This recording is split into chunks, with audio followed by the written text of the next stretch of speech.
All right, let's look at the homework 2.7, problem number 2. All right, so we want to find the slope of the tangent line to the graph of this given function at 3, negative 7. All right, so let's do that.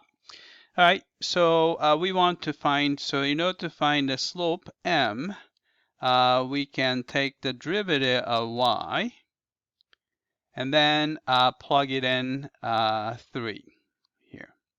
Right?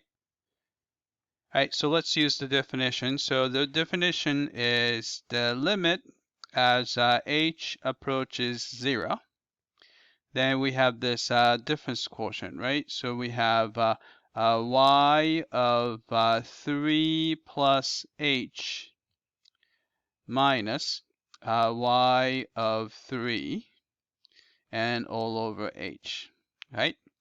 So what's this? So we have a limit. So we'll take care of this limit later.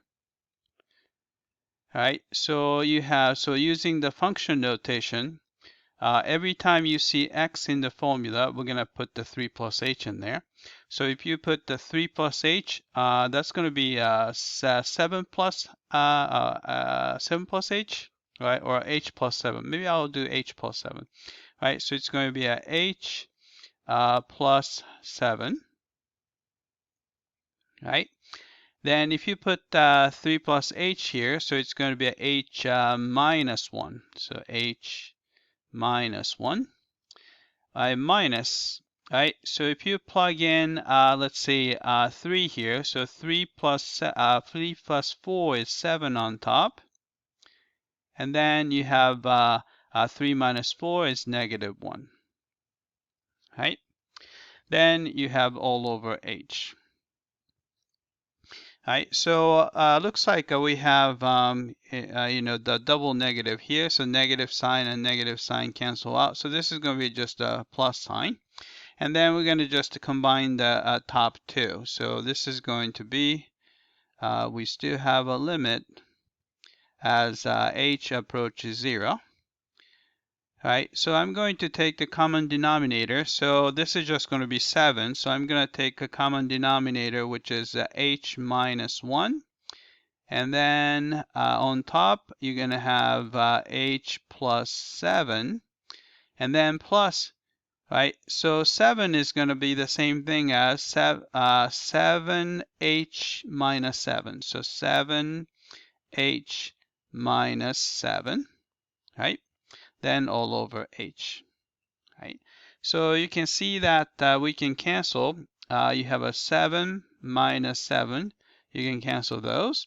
And then we can combine 7h and h together. So that's going to become 8h. So we can cancel h on the bottom here and h on top here. So what's left is going to be, so you have a h on top, so we have a 8 on top, so we have 8 there. Right, then h is going to 0, so you have a 0 minus 1 is negative 1, right, which gives you negative 8 as its slope. Right, so let's type it in. So we have negative 8 as the slope. Right, let's check the answer. All right, I came back and looks like we got the slope correctly. All right, now we want to find an equation of the tangent line. All right, so we already have a point. Point is here. X1 is going to be 3, right? And then Y1 is going to be negative 7, and then we already found M.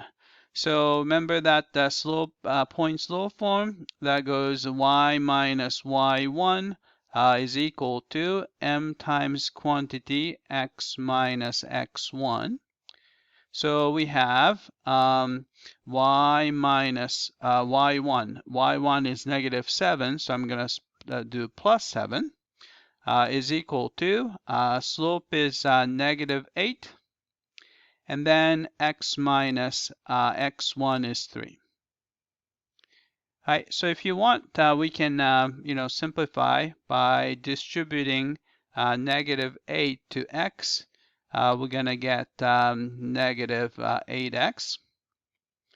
And then we're going to distribute the negative 8 to negative 3. So that's going to be positive 24. Right? And we want to isolate y here. So I'm going to move this 7 over to the other side. So we can do that by subtracting 7 from both sides. So we have a y all by itself, and you have a negative 8x. And then we're going to do 24 minus 7. It's going to be 17. Right, so y equals negative 8x plus 17. Right, so let's type it in. Right, so we have negative 8x plus 17. Right, let's check the answer. All right, I came back and looks like we got the second part correctly. All right, that's it. I hope that this was clear.